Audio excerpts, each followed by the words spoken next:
If there is one coin that can 100x from now, it's Veracity. In this video, guys, we're going to be having a look at VRA. We're going to have a look at the what, the how, and the why on VRA at a tweet by the London Crypto right here. We're going to be covering that. We're also going to be having a look at CoinMarketCap. We're not going to be covering charts because charts have been very, very boring recently, guys. There hasn't been a lot of technical analysis to do. And usually in a lot of my videos, all I talk about is technical analysis, TA, and what's going to happen. But of course, guys, we are in a bear market and things are very, very boring. As you guys can see, I mean, Bitcoin hasn't moved. I mean, we're moving like 5% up and down in literally months. So it hasn't been really been doing anything, Bitcoin. And I mean, VRA is going up and down, 3%, 10% and whatnot. But that's obviously not the big moves that we want to see. We're still in a bear market. Volume is low. As you guys can see right here on CoinMarketCap, the volume is only $2 million. It is still quite high for VRA. Consider that the market cap is $24 million. Okay, it's still 8%, almost 10% of the market cap. It's still okay, but it's still quite low compared to what we saw, back in the bull market, right? And of course, the market cap right now is only 24 million. And the reason why I think that Veracity can 100x, and it's probably one of the only coins that could 100x or even 150x or maybe even 200x from now is because of the market cap, guys. Market cap is probably one of the most important things in crypto, and having VRA at a 24 million market cap is literally insane, and it has so much value to it also. I mean, traded at 0.0023 with a market cap of 24 with the potential that it could even go lower than that is just crazy. I think the market cap of VRA can go to as low in this bear market to 18, maybe $15 million. Okay, so we are 15x lower than what we were. So assuming we go back to the all-time highs, that could be a 15x or 1,500% from now on. Okay, and assuming you accumulate VRA within a span of not years, but a year and a half, or this bear cycle that we're currently in right now, it will compound a lot. So $1,000 going back to the all-time high, that's $15,000. Now imagine you put $500 or $1,000 in a span of a year and a half. That could be all the way up to 100K, if not 150K. Now I'm not saying you should put $1,000. Everyone should risk however much they could afford to lose, whether it's $500, $200. I think right now for this bear market, it should only be two coins, Bitcoin and Ethereum. And that's about it. It shouldn't really be too much other than that. Interest rates are still high, guys. Inflation still high. And right now the government is actually deciding between a recession and hyperinflation. And they're obviously leaning more towards a recession. And the reason why that is because they don't want to kill the US dollar. Okay, so that's exactly what's happening right now. We're most likely entering a recession, and a legit one. A lot of people say, oh yeah, we've been in a recession for 2 years. Yeah, that's probably true. We probably have been in a recession for a long time, but things are probably going to get worse most likely before they get better. And we know before things get really, really good, it's going to have to get really, really bad first. So yes, things have been really, really bad, but it's only going to get worse before it gets really good. So let's have a look at some of the crypto right here. I mean, this guy, the London Crypto, says one-on-one. By the way, go to the Veracity Twitter group and then Twitter page, and then you could see this guy. Veracity retweeted this page or this tweet, and guys, you should read this. But I'm gonna read some of the few tweets and why I think this makes sense. So why I'm bullish on VRA? He says, I believe it's the future of esport, digital entertainment, and ad tech. Their Fair Wallet is an all-in-one wallet for esports, NFT staking, and digital currency. Now let's skip one tweet. Okay, let's have a look at the what is VRA trying to stop. One of their main goals is to prevent ad fraud. Okay, so billions of dollars are spent on online ads, with approximately 40% of viewership by bots instead of humans. That's a huge amount of money wasted on advertising spend by brands. That is very, very true. A lot of companies will essentially attack other companies by essentially viewing that ad or purposely clicking on it, or having a lot of bots click on that ad so they can essentially waste money, so the ad can or the campaign can essentially be done.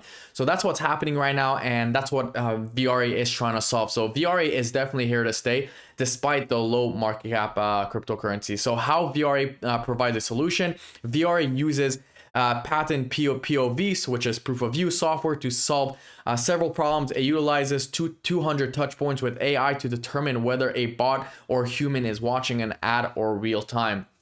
That is fantastic, guys. That's how they do it. And the why is it important? Of course, it ensures companies that are paying for real viewers instead of bots, like I mentioned a few seconds ago. This results in brand paying more to advertisers if they are convinced that the fraud levels are low. So like I mentioned a few seconds ago, guys, in the what, this is exactly what VRA is trying to solve. We are seeing a lot of companies competing or targeting other companies. And of course, it's people are saying that's part of the world, it's business, ABC, whatever, it doesn't matter. But no, I don't think that's true. I don't think it should be like that. That's not fair, because you have literally competitors who are trying to compete with other companies, and it just doesn't work. So forget about that. I mean, this is just one part of the, one part of the equation. But of course, you also have the whole esport, the proof of view, and it could be a whole YouTube or whole new industry essentially. So that's why, VRA, I'm very, very bullish on it. Right now, it is probably not the best time to buy VRA. I'm not gonna lie. I think Bitcoin is still gonna go down, despite that it's up 3%. I think the crypto market is still gonna go down. Should you DCA? Yes, maybe, maybe not. I'm not gonna tell you guys what to do. There's Bitcoin, a dollar cost average. There's Ethereum. And we know, guys, before there's an altcoin season, which is, VRA, Kadena, and whatnot, there's usually a Bitcoin season first. So this is why you should always buy Bitcoin at the beginning. Like this, once the Bitcoin season is over, you could roll that into altcoins and then just repeat that, okay? It's not good to be 100% into altcoins. That's just not healthy. Right now, most of my portfolio is in USDT. So I'm holding dollars, and a lot of people are saying, wait, if you believe in crypto, why would you be holding dollars? Well, in the long term, I don't believe in the US dollar and USDT and whatnot. But in the short term, right now, interest rates are high. A lot of people are going to be holding dollars, right? I mean, the dollar is only getting stronger. There's no question about that. So you want to be holding USDT at the very, very moment, especially in this bear market. But of course, in the longer term, 10 years, most of it will be in crypto, there's no doubt. But VRA, guys, currently ranked 489 to be exact, 371,000 people on the watch list. That is quite high. I mean, that's a very, very big community out there. Market cap, like I said, guys, $24 million. Now, I do want to talk about this comment right here. Very hard to read a white paper. I know a lot of people are complaining about the white paper and the 10 trillion gazillion coins in circulation, but he says, but could all please stop telling that they have added 100 trillion tokens? These are makers tokens or marker tokens and can be sold, so they aren't affecting the supply. Read the white paper before spreading FUD. He is 100% right. Right here, it says 110 billion, not 110 trillion. It says 110 billion. That's the max supply. But guess what? Only 10 billion, 356 million, 466,695 can actually be used. The other 100 billion cannot actually be used. So it is literally just for, like he said right here, for the marketers. So it's not, literally nothing is going to happen. It's not like this can be added to the supply. It's not like this can be calculated into the market cap. And this is why it's very, very important, guys, to read white papers and, have good reading comprehension and understand what you're reading, because spreading FUD is very, very bad, and it's a very, very dangerous thing, of course, and that's about it. So my price prediction, obviously, for Verasity, I mean, it could literally go to 50 cents in the near future, not in the near future, but in the next bull market, in my opinion. Maybe 40 cents, 40 to 50 cents, in my opinion. You could do 40 cents times 10 billion. That would get you the market cap. Can we see a $4 or $5 billion market cap on Verasity? Very, very possible, in my opinion. We saw it peak up all the way to 356 million. So I wouldn't be surprised if we see a couple more billions added to that as well. VRA is a one of a kind. I think it's here to stay. And that's about it. That is my quick video, guys, on VRA. Maybe I'll do another TA analysis in a couple of days from now. But as of right now, things are staying put. Markets aren't moving too much. We got the Federal Reserve coming with an interest rate meeting this week. They're going to be talking about if they should raise or whatnot. And the next hike is supposed to be February 1st. So it's going to be very interesting to see how this is going to affect the whole crypto market. But that is my quick video for today, guys. If you like this video, don't forget to leave a like, comment, subscribe, and I will see you guys in my next video tomorrow.